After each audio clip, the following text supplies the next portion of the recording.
হাদি হত্যায় মিথ্যা মামলায় ফাঁসিয়ে দিল আওয়ামী লীগ কর্মীকে।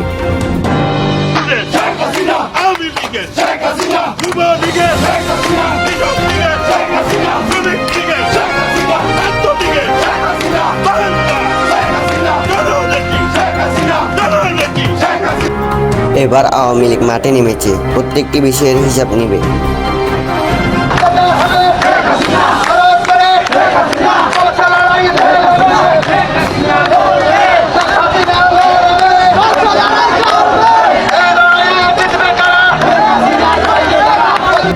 জনগণ এবার আওয়ামী লীগকে চায়, তার জন্য সবকিছু করতে রাজি তারা।